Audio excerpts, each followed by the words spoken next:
at the moment with us from the MNS. And by the way, in Maharashtra, Mr. Raj Thackeray is a cut above everybody else.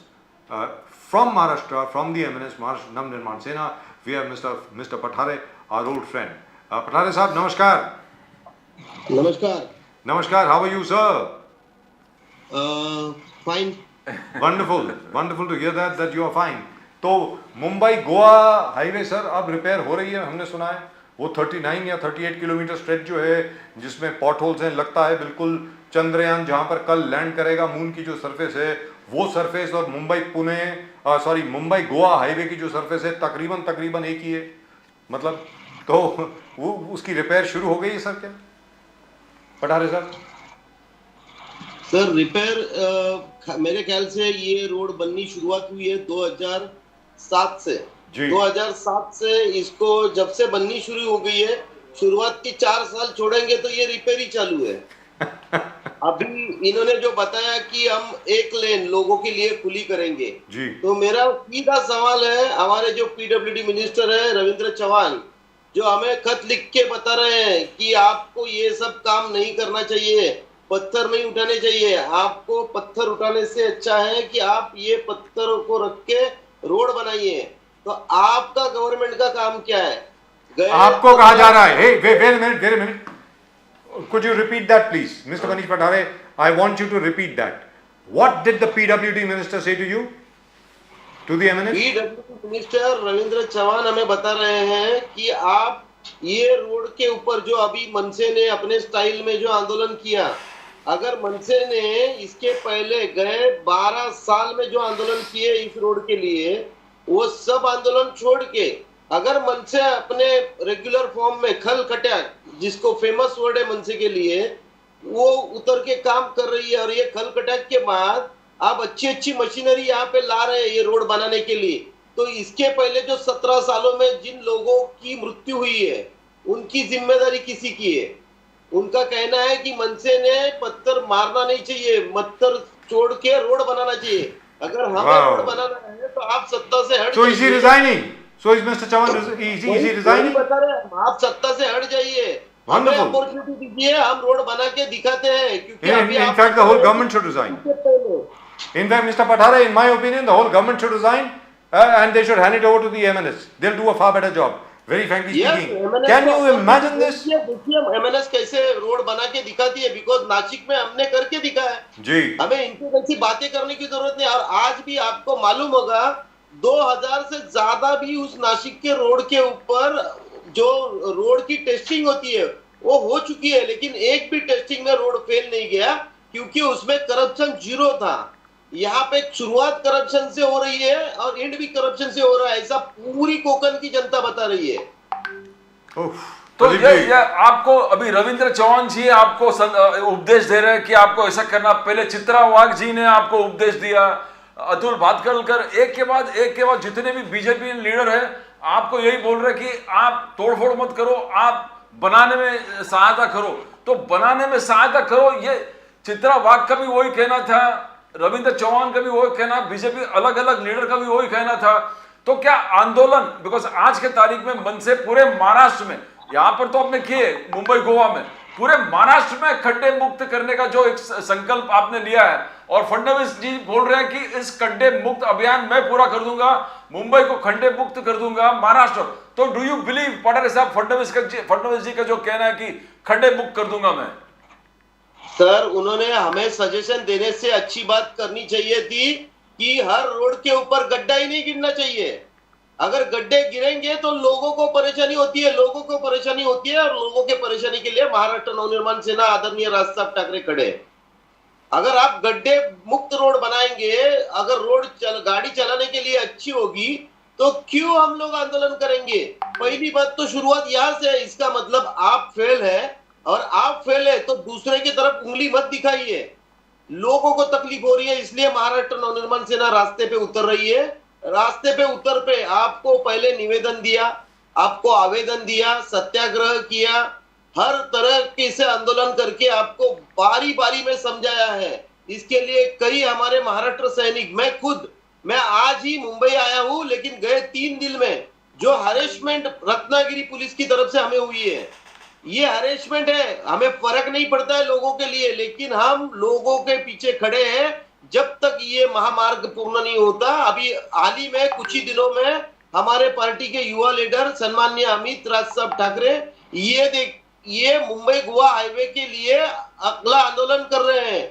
अभी ये 4-5 दिन में decide हो जाएगा, वो अपना आंदोलन डिक्लेयर हो जाएगा। लेकिन मन से छोड़ के किसी भी पार्टी को मुंबई के या कोकण के लोगों की या वहां से जो ट्रैवल करते हैं वो लोगों की कोई परवाह है नहीं। कम से कम 3 से 4 हजार लोगों की मृत्यु हुई है, उनका क्या। और हमें सजेशन देने दे रहे हैं वाले को हमें इतना ही कहना है, वो अगर हमें सजेशन दे रहे हैं हम उनको स्ट्रेट फॉरवर्डली कहते हैं कि आपका सजेशन हम एक्सेप्ट करते हैं। लेकिन अगर आज के बाद मुंबई गोवा हाईवे पे एक भी एक्सीडेंट हुआ या एक भी आदमी की मौत हुई तो उसकी पूरी जिम्मेदारी जो रहेगी ये पीडब्ल्यूडी मिनिस्टर, चीफ मिनिस्टर और गवर्नमेंट ने लेनी चाहिए। उनके घर में तकलीफ नहीं होनी चाहिए। अगर ये उनको एग्री है तो हम आंदोलन बंद कर देंगे, नहीं तो हमें आंदोलन करना पड़ेगा। लोगों के लिए अच्छी सड़क बनाना उनका काम है, उनको हमें हिला हिला के उनकी सोच में ये डालना पड़ेगा। सोए हुए हैं वो। पाटिल साहब, राज ठाकरे साहब ने कहा था कि मनसे को ऐसे आंदोलन करना पड़ेगा जिसमें सरकार जागरूक हो जाए। सरकार जागरूक हो गया। बहुत सारे जगह पे टोल टैक्स, ऐसे कोंकण के इस क्षेत्र में टोल टैक्स लेने से सरकार ने बोला कि टोल टैक्स भरना नहीं पड़ेगा। सरकार ने फ्री बस राइड यानी फ्री सेवा भी शुरू कर दिया है एसटी के माध्यम से, ये भी सरकार ने अनाउंस किया। ये सब आपके आंदोलन के बाद हुआ जिस प्रकार से। मगर आप बोल रहे थे कि रत्नागिरी में आपको पुलिस ने परेशान किया, उसको जरा वर्णन करें। बिकॉज ये आंदोलन पूरे महाराष्ट्र ने इसको सराहा है। सबने कहा कि मनसे ने जबरदस्त काम किया है। पुणे जो ये आपने शुरुआत कर दिया है, पूरे लोग आपके साथ है, पूरे महाराष्ट्र के लोग आपके साथ है। मगर ये बयान भी कर दो कि किस प्रकार का हैरेसमेंट आपको, आपने कहा कि रत्नागिरी में आपको हैरेसमेंट हुआ, क्या हुआ पटारे जी? सर हरेसमेंट इसका मतलब हमने जनता के लिए आंदोलन किया। हाँ ठीक है, तोड़फोड़ हुई, हमने जिम्मेदारी ली। हम बता रहे हैं कि हमने की, हमें अरेस्ट हुई। अरेस्ट होने के बाद हम क्या कोई चोर नहीं है, दरोडेखोर नहीं है। हमें पॉलिटिशियन को अगर अरेस्ट करते हैं तो उनको जो ट्रीटमेंट देनी चाहिए थी वैसी ट्रीटमेंट, या कोई भी सर्वसामान्य को भी अरेस्ट करेंगे तो हरेसमेंट नहीं होनी चाहिए थी। बेवजह हमारे, आपने कल देखी होगी एबीपी माझा पे न्यूज भी थी कि हमें जामीन मिलने के बाद अगर हमें बेल पे छोड़ रहे हैं उसके बाद भी 2-2, 3-3 दिन हमारे फोन आप जब्त करके रख रहे हैं। उसको कोई जब्ती नहीं किया, आपने जमा करके रखे लेकिन दिए नहीं जा रहे। हमें जो अरेस्ट किया जब पीसी में थे, हम पुलिस लॉकर में थे, उस समय हमें जो ट्रीटमेंट मिली अरेस्ट होने के बाद, हमें 12:30 बजे अरेस्ट होने के बाद रात तक खाने के लिए हमें तकलीफ दी गई। 4:30-5 बजे आप हमें, हमारा कोई आदमी आता है और कुछ दे के जाता है, ये होना नहीं चाहिए। हम अगर आपसे सामने से कह रहे हैं हमने किया, हाँ किया। महाराष्ट्र नवनिर्माण सेना का हर आंदोलन लोगों के लिए होता है, इसलिए लोगों के साथ मिलके होता है। आज कोकण की जनता कह रही है कि मनसे जो कर रही है वो बहुत अच्छा है। 17 साल में हर एक घर में कोई ना कोई नुकसान हुआ है, एक्सीडेंट हुआ है, किसी का जान गई है, लेकिन ये सरकार को इसमें कुछ लेन नहीं देन। हर पार्टी यहाँ पे सत्ता में आ गई 17 साल में, कांग्रेस हो गई, राष्ट्रवादी हो गई, शिवसेना हो गई, भाजपा हो गई।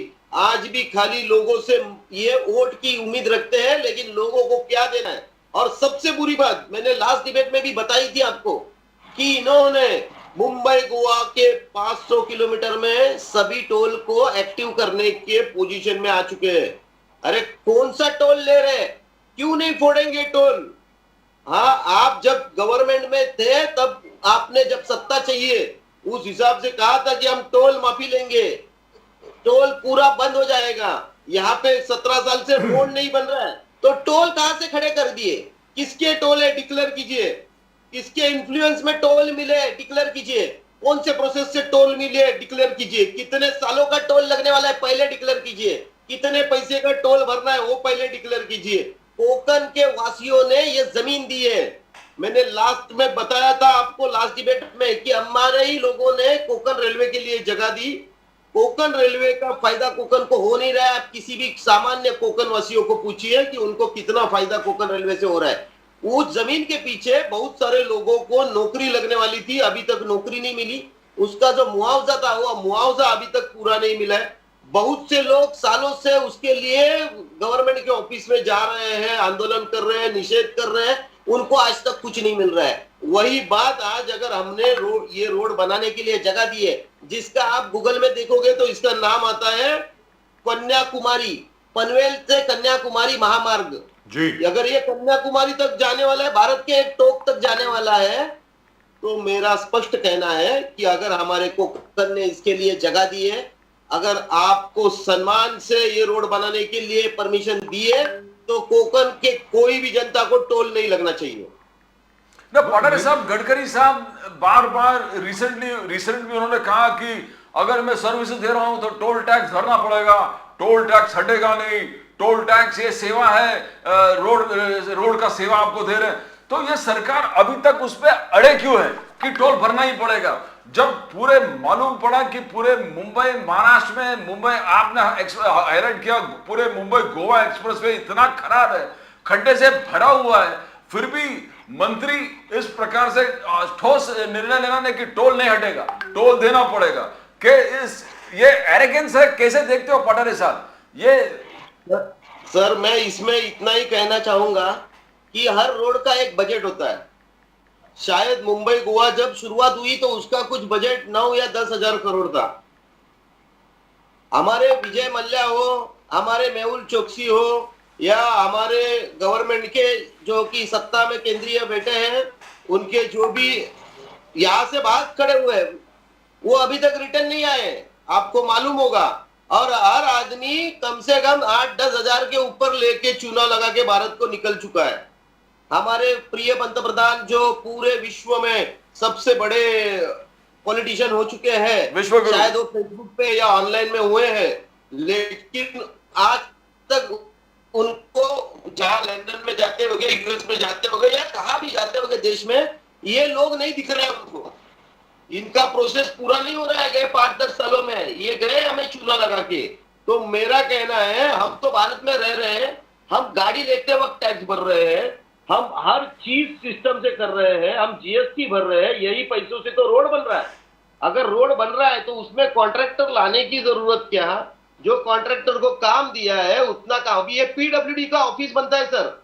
मेरा इसमें आपसे अच्छा सवाल है कि अभी दिल्ली में सबसे बड़ा संसद भवन बना, बहुत बड़े कैपेसिटी का, आगे के 50 साल की सोच रख के हमारे आदरणीय पंतप्रधान जी ने वो बनाया हुआ होगा सर। उसके लिए पैसा लगा ना कुछ हजार करोड़ जी।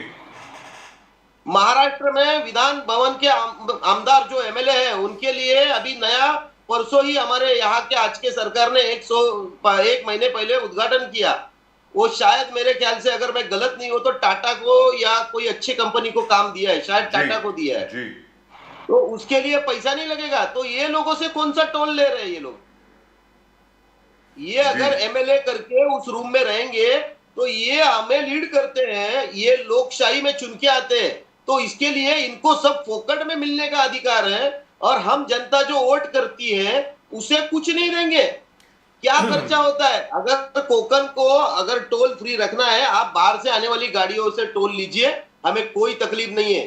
आप जो प्राइवेट गाड़ियां हैं उनको, और अगर हमारी जो गाड़ियां हैं जो यहाँ की है, उनको इस टोल से माफी देनी चाहिए, क्योंकि ये जमीन हमने दी है और हम कोकन के मूल निवासी है। ये रोड हमारे यहाँ से कन्याकुमारी तक कनेक्ट होगा। कल यहाँ से सबसे ज्यादा जो गाड़ियां आने वाली है वो कोल्हापुर मुंबई जो हाईवे है, वो हाईवे से डाइवर्ट होकर आएगी, क्योंकि 100 किलोमीटर लोगों का बचने वाला है। आप गूगल में चेक कीजिए, कन्याकुमारी तक वहां से जाइए और यहाँ से जाइए, आपको 100 किलोमीटर तक का बचने वाला है हिस्सा। तो ये डीजल पेट्रोल जो बचेगा, इसका सबसे बड़ा जो अभिनंदन करना होगा वो कोकन वासियों का। तो कोकन वासियों को टोल मुक्त करना चाहिए, लेकिन इनका हौसला है, इनको मालूम है, क्योंकि मुंबई पुणे आप देखते होगे, आते जाते होगे, आपने देखा होगा सबसे बड़ा महाराष्ट्र का टोल मुंबई पुणे, शायद खाली एक गेट क्रॉस करने के लिए 210 रुपया भरना पड़ता है आज जी। दिन में कम से कम लाखों गाड़ियां जाती है सर, हिसाब कीजिए कितना पैसा। और रिपेयरिंग का परसों ही आपका ही डिबेट में मुद्दा था, आदित्य ठाकरे जो कि एक्स मिनिस्टर थे महाराष्ट्र के, जो सत्ता में थे, उनके जो पिताजी थे वो मुख्यमंत्री थे, उन्होंने कहा कि जो मुंबई के जो टोल नाका है, मतलब वाशी हो, ठाणा हो, जो मुलुंड और ऐरोली, इसका जो भी खर्चा है, जो रोड का डैमेज होता है या कुछ भी, ये गवर्नमेंट कर रही है, बीएमसी। तो अगर ये बीएमसी कर रही है खर्चा रोड बनाने का, तो टोल क्या चीज के लिए ले रहे हैं? तो पठारे साहब ये बताएं कि अगर मान लीजिए ये एग्जाम्पशन नहीं मिलती है, कोंकण के जो व्हीकल्स हैं, सभी व्हीकल्स को जिनको टोल मुक्त होना चाहिए, अगर मान लीजिए सरकार नहीं मानती है, तो फिर एमएनएस क्या करेगी? सर देखिए, इसके लिए हर बार मैंने बोला ना कि पहले तो ये टोल हम तो पहले बता रहे हैं कि जब तक ये रोड पूरा नहीं होगा, टोल चालू होने नहीं देंगे। और जब रोड पूरा हो जाएगा, तब भी टोल लेने के पहले इन्होंने सोचना चाहिए। हम ऐसे नहीं बता रहे कि कोंकण के लिए, पूरे महाराष्ट्र के लिए, पूरे देश के लिए टोल को माफी दीजिए। अगर जो भी खर्चा है, अगर गवर्नमेंट, इतने बड़े बड़े स्कैम हो रहे हैं, परसों ही 2 महीने 3 महीने पहले पंतप्रधान जी ने कहा 70,000 करोड़ का घोटाला। अगर हमारे पंतप्रधान जी कह रहे हैं तो हमें उनके ऊपर पूरा विश्वास है। 70,000 करोड़ का घोटाला हुआ है, आज 70,000 करोड़ वाला उनके साथ है, तो उन्होंने उनको बताना चाहिए कि आप मिनिस्टर बन गए, अभी एक काम कीजिए, जो कोंकण का हाईवे बन रहा है उसके लिए खर्चा नहीं हो रहा है, वो पूरा खर्चा खत्म कर दीजिए, लोगों को टोल से मुक्ति दिला दीजिए। लोग आपको अच्छे, मतलब आपको बोलते हैं, आपका नाम पूरे कोंकण में करेंगे। मतलब जो 70,000 करोड़ का स्कैम हुआ है, वो 70,000 करोड़ यहाँ पर लगा दीजिए, कुछ तो लगा दीजिए, चलिए। की जरूरत ही नहीं सर, मैं तो बताता हूँ, ये तो हमारे प्राइम मिनिस्टर ने कहा है, मेरी जुबानी तो है नहीं। उन्होंने ही कहा था 70,000 करोड़ का घोटाला हुआ है, तो उसमें से 10-20 हजार करोड़ भी ये रोड के लिए जो भी अभी तक खर्चा हुआ है, तो पूरा रोड अच्छा बनेगा जी। तो आपके कैंपेन के बाद ये हो गया कि आदित्य ठाकरे नासिक में गए थे हाल ही में कुछ दिनों पहले, तो आदित्य ठाकरे जी बोलने लगा यहाँ के रोड भी खराब है, मुंबई नासिक रोड भी खराब है, रोड में पूरे खड्डे हैं, इसको सुधारना पड़ेगा, सरकार काम नहीं कर रहा है, सरकार सो रहा है। तो आदित्य ठाकरे एक बोलने लगा कि नासिक रोड को भी ठीक कीजिए आप, नासिक रोड में पूरे पॉट होल्स है। और आगे आपने सुन भी लिया कि western express highway, eastern express highway, उसका टोल हटा दो, जो आपने सुना कि वो डबल टैक्सेशन हो रहा है, लोग डबल भर रहे हैं, टोल भी भर रहे हैं और बीएमसी टैक्स भी भर रहे हैं। तो ये आदित्य ठाकरे का ज्ञान अभी और भी उजागर हो गया आपके कैंपेन के बाद, पठारे साहब, आपके सक्सेसफुल कैंपेन के बाद। मेरे ख्याल से शायद अभी या आदित्य ठाकरे जी ने आगे की दिशा उनकी चुन ली होगी, क्योंकि वो सत्ता में थे तब कुछ कर नहीं पाए, लेकिन महाराष्ट्र नवनिर्माण सेना ने महाराष्ट्र के कम से कम अभी तक 100 से ज्यादा टोल बंद कर दिए हैं अपने आंदोलन के माध्यम से, और हमारे कार्यकर्ताओं ने जो भी आंदोलन में सहभाग लिया उस माध्यम से ये टोल बंद हुए हैं। दूसरी बात, शायद उनको लग रहा होगा कि ये बात सही है, इसलिए वो खुद बोल रहे हैं कि टोल बंद होना चाहिए। नासिक का आप बताओगे तो नासिक के जो मनसे ने जो रोड बनाए थे, जो कि सिटी के अंदर थे, आज मनसे की सत्ता वहां से जाके 2017 से आज 2023 7 साल हो चुके हैं, लेकिन 7 साल में सिटी के रोड आज भी गड्ढे से उतने, मतलब जैसे मुंबई में गड्ढे हैं कि रोज रोड बनते हैं, लेकिन रोज गड्ढे होते हैं। बारिश के पहले रोड बन जाते हैं, बारिश में पूरे ये लोगों का काम ही रहता है डंपर डालना। और गए 35 सालों से शिवसेना भाजपा के पास मुंबई महानगर पालिका है, लेकिन मनसे ने जो रोड बनाया, आज 7 साल के बाद भी वो रोड की क्वालिटी अच्छी है। और नासिक हाईवे जो बनाया है वो इनके गवर्नमेंट ने बनाया, ये गवर्नमेंट में थे, तो इसका मतलब यही खुद मान रहे हैं। तो शायद उनकी सोच ऐसी होगी कि अभी ये सब पार्टियों से अच्छा है कि उनकी खुद की अच्छी सोच वाली पार्टी महाराष्ट्र नवनिर्माण सेना, शायद उनकी आगे की इच्छा होगी कि मनसे में शामिल होना। क्या बात है साहब, आदित्य ठाकरे साहब मनसे में आ जाएं, बहुत जबरदस्त हो जाएगा। लेकिन ये तो बता दीजिए पठारे साहब, चलते चलते, कि बाकी जो पार्टीज हैं वो इस सब्जेक्ट को क्यों नहीं ले रही, सब लोग इस पर चुप क्यों हैं? सर बाकी सब पार्टी सत्ता में रह चुकी है, उनके आधे लोगों के टोल उनके पास हो गए, तो वो टोल के पीछे जो झोल है, हमने लास्ट जो आंदोलन किया था वही तो किया था, टोल का झोल। ये टोल के पीछे का जो झोल है ना, इनमें ये सब शामिल है। तो इसीलिए शायद ये टोल के झोल के लिए कुछ बोल नहीं रहे। इनको मालूम है टोल शुरू हो जाएगा तो 100 रुपए में से शायद 25-25 रुपया बांट लेंगे। और मनसे का एक ही कहना है, अच्छे रोड देंगे तो टोल लेना चाहिए, लेकिन वो अच्छे रोड अच्छे होने चाहिए। और टोल कौन से लोगों से लेना चाहिए, ये भी डिसीजन होना चाहिए, कितने समय तक लेना चाहिए। अभी आपको लास्ट डिबेट में मैंने बताया कि समृद्धि महामार्ग, जी समृद्धि महामार्ग का टोल कुछ 2060-59 तक है, 2059। कितने साल हो गए, हम बचेंगे नहीं बचेंगे मालूम नहीं, लेकिन उन्होंने टोल का एक स्टैंडर्ड लेवल फिक्स किया। आज वहां से अगर 1000 गाड़ी जाती होगी, कल जाके वहां से 10 लाख गाड़ी जाने लग गई, तो उसका पैसा कितने साल में कम होगा और उसका हिसाब कौन करेगा? तो ये लोग वही दिखाएंगे कि हमने रोड रिपेयरिंग के लिए खर्चा किया, बस इनको वो खर्चा दिखा के अपने इलेक्शन लड़ने हैं, इसके लिए टोल चाहिए। पटरे कहने का साहब, मतलब ये हुआ कि अगर जो गड्ढे हैं उन्हीं से सबकी जेब भरती है। जो सड़कों पर गड्ढे हैं, पॉट होल्स जो हैं, जो क्रेटर्स हैं, ये तो पॉट होल भी नहीं है जो दिख रहे हैं मुंबई गोवा हाईवे के ऊपर, तो ये तो दीज आर क्रेटर्स, ये तो डिचेस हैं। मतलब ये तो ऐसा लग रहा है कि खाई है, मतलब पॉट होल्स भी नहीं है। तो मतलब लोगों का घर जो भर रहा है वो यहीं से भर रहा है, लग रहा है मुझको। शायद मालूम होगा कि राज साहब ने परसों के उनके भाषण में कहा था कि हमने अपने साइंटिस्ट ने बहुत खर्चा करके ये चांद्रयान 3 के लिए उनकी जो मुहिम है वो चालू है, लेकिन ये पॉलिटिशियन ने सब पूरे भारत के लिए चंद्र की जो ऊपर की जो बाजू है वो दिखाने का बहुत आसान तरीका गए 12 सालों से ढूंढ के रखा है, वो है मुंबई गोवा हाईवे। आइए और चंद्र देखिए ऊपर से कैसा दिखता है। हाल ही में पटरे साहब, मनसे के कार्यकर्ता ने पीक बीमा जो है और ऐसे ऑफिस प्राइवेट कंपनीज के तोड़फोड़ करने लगे। फडणवीस साहब कहते हैं कि 1 रुपया में हम पीक बीमा दे रहे हैं, क्रॉप इंश्योरेंस, और फार्मर्स बहुत तारीफ कर रहे हैं फडणवीस साहब का कि ऐसे रेवोल्यूशनरी स्कीम आप लाए, हमारे 8,000 रुपया बच गए, 4,000 रुपया बच गए। और मनसे के कार्यकर्ता बहुत सारे तोड़फोड़ किए ऐसे प्राइवेट पीक बीमा इंश्योरेंस कंपनीज का ऑफिस ने। तो ये क्या किसान विरोधी है? कैसे देखते हैं आप इसको? सर, महाराष्ट्र नवनिर्माण सेना हमेशा सामान्य जनता के साथ है, किसानों के साथ है, जो हमारे स्टूडेंट है उनके साथ है, जो हमारे कामगार है उनके साथ है, आम पब्लिक के साथ महाराष्ट्र नवनिर्माण सेना है। ये जो बीमा के जो ऑफिस है लोगों को फंसा रहे हैं, इनसे कुछ हो नहीं रहा है, और जब नहीं हो रहा है तब उनकी जब कंप्लेंट आती है तब महाराष्ट्र नवनिर्माण सेना अपने एक्शन मोड में आती है। बाकी इसमें कुछ है नहीं। और आपको मालूम होगा कि देश भर में हमने गैस में इतने पैसे लोगों को दिए, हर घर में चूल्हा जले, 1200 रुपये का सिलेंडर परवड़ता नहीं है लोगों को। और उसके लिए मैं बताया ना कि अगर 10,000 या 15,000 करोड़ खर्चे होते हैं या 5,000 करोड़ खर्चा होता है, तो वो वन टाइम आप दिखा रहे करोड़ों रुपया, मतलब 10 लाख करोड़ बांटे, 25 लाख करोड़ खर्चा किया, इतने लोगों के ऊपर उतने लोगों के ऊपर।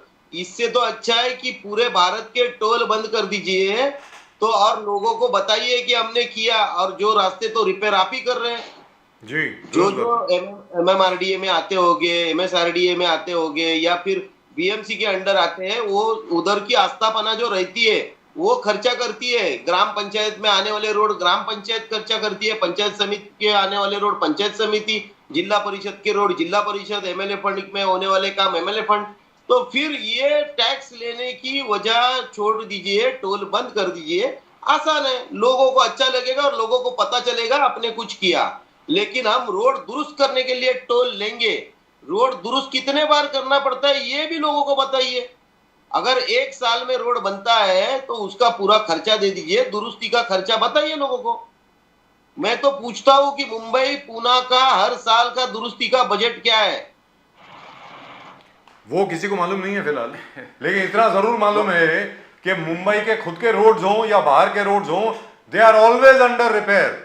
हर 2 महीने के बाद मैं यही देखता हूं कि अंडर रिपेयर है रोड साहब, every road is under repair. Patare साहब, thank you very much for joining us and we shall continue with the story and all the very best to you. Thank you very much. Namaskar sir. नमस्कार, जय हिंद, जय महाराष्ट्र। जय हिंद, जय महाराष्ट्र, जय भवानी, जय Shivaji. Thank you sir. जय Shivrai. I tell you what, the MNS is the only party which is actually taking up this issue. और कोई issue Sir, ये विषय कोई ले नहीं रहा साहब। सर, रोड का इशू ले रहे हैं अभी, पाकिस्तान झंडा अमेजोन बेच रहे हैं, वहां पर तोड़फोड़ कर दिए। संभाजी नगर में 4 महीने से लोगों को पगार नहीं दे रहे थे कोई कंपनीज में, वहां जाके तोड़फोड़ देके लोगों को पगार दिला दिया। बेस्ट में वेतन, कॉन्ट्रैक्ट, नॉन कॉन्ट्रैक्ट जो बैलेंस नहीं है वहां जाके स्टेबिलिटी लाने का कोशिश कर रहे हैं। रोड तो है ही, पीक बीमा फार्मर्स किसान के फेवर में आए कि जो पीक बीमा लोगों को लूट रहे हैं, उनको कुछ फैसिलिटीज नहीं दे रहे हैं, कुछ नहीं दे रहे हैं, वो तोड़फोड़ कर दिए ऑफिस। तो I mean there has to be some, जैसे राज ठाकरे साहब ने इनको कहा कि आप ऐसे आंदोलन कीजिए जहां सरकार हिल जाते हैं कि हमने यह गलती की है, and they doing the right thing. Sorry, my apologies. But the fact is that as far as the MNS is concerned, it is really taking up issues very close to the public's heart. और आप देखिए ना, वो मुंबई गोवा की जो highway है, वो देखिए तो सही, उसकी हालत क्या है? Is that a highway? Is that a road? I mean, it's terrible. अभी जिन लोगों को उठा के आपको अंदर डालना चाहिए वो एक करप्ट रोड कॉन्ट्रैक्टर्स। आप करप्ट रोड कॉन्ट्रैक्टर्स को अंदर नहीं डाल रहे हैं, जो आंदोलनकारी है आंदोलनकारी को उठा के जेल में डाल, सबसे बड़ी बात ये है, जेल डाल के उनको परेशान कर रहे हैं। बेल मिला तो भी डिले कर देना, बेल मिला तो भी हैरेसमेंट कर देना। प्रदीप जी, सबसे बड़ी बात यहाँ पर ये है कि ये नौबत आनी ही नहीं चाहिए थी। The road should not have been in this condition. सीधी सादी बात है, अगर रोड इस कंडीशन में है तो लोग तो प्रोटेस्ट करेंगे ना साहब, लोगों का पैसा गया है, पीपल। और कितने कॉन्ट्रैक्ट को आप अंदर डाले अभी तक? None. पूरे महाराष्ट्र के रोड खराब है, सरकार ने पैसा भी दे दिए, कॉन्ट्रैक्ट में है कि आपको रोड रिपेयर करना चाहिए, basic things are not there. करोड़ों हजारों करोड़ लाखों करोड़ सरकार का चला गया और एक भी कॉन्ट्रैक्टर जेल में नहीं है। एक भी कॉन्ट्रैक्टर जेल में और नहीं है। बेचारे जो मनसे का आंदोलन तो सही है, जो मरे हो उसके लिए कॉम्पनसेशन क्यों नहीं दे रहे आप? नंबर एक और नंबर दो, वो कॉम्पनसेशन कॉन्ट्रैक्टर से कलेक्ट करनी चाहिए। Exactly. Why should the government pay? Because ultimately the government is only going to pay from the taxpayers' money. Exactly. This should be paid from the contractor. Contractor को पे करना चाहिए ना। मतलब ये तो I find this to be terrible, absolutely terrible. Right, that's just about it as far as tonight's show is concerned. आज के शो में सिर्फ इतना ही। I think we have a few comments that we could read. आप अपने comments जरा भेजते रहें and do subscribe to the channel. Channel को सब्सक्राइब जरूर करें। Let's take a look at some of the comments which have come in. देखें, this is about Kriti Sanon, love you, Don 3, Varun Dhola 834, Don 3 shooting कब चालू कर से जी, right, the same gentleman, Kriti Sanon fan, I mean she has lots and lots of fans. Rahul is inexperienced, this is Abay, ABAY 372, inexperienced. Pappu can't manage affairs of India. He has very limited intelligence and capacity. Silly man, only Modi ji can manage affairs of India. He is intelligent, capable administrator, already managed 11 years of Gujarat as CM. Right? Pappu only hope. He may apply for post of watchman PMO toilet.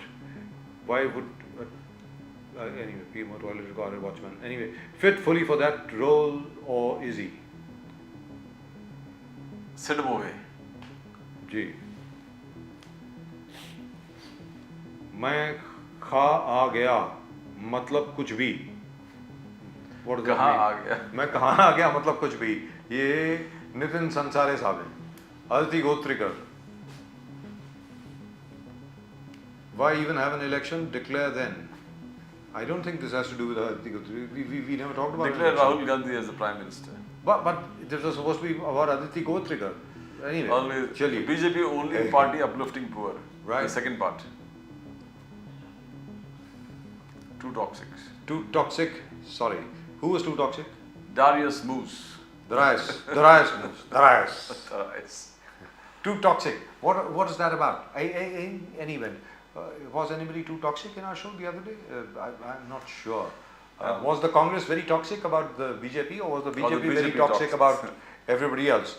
Well, anyway, that's just about it for tonight's show. आज के nation now में सिर्फ इतना ही। आप ज़रूर भेजें अपने comments, ज़रूर भेजें. You have some lovely comments and we would love to know what you're really thinking. आप ज़रूर भेजें हिंदी में, अंग्रेज़ी में, मराठी में, या जिस भी भाषा में आप हमें देख रहे हैं, जिस भी भाषा में आप सोचते हैं, लिखते हैं, we'll translate and we will definitely read out your comments over here. आप अपने comments भेजें और इस चैनल को ज़रूर सब्सक्राइब करें. Remember, Nation Now is always with you. Pradeep ji और मेरी तरफ से आप सब लोगों को नमस्कार. जय हिंद, जय महाराष्ट्र, जय भवानी, जय शिवाजी. वंदे मातरम. Vande Mataram.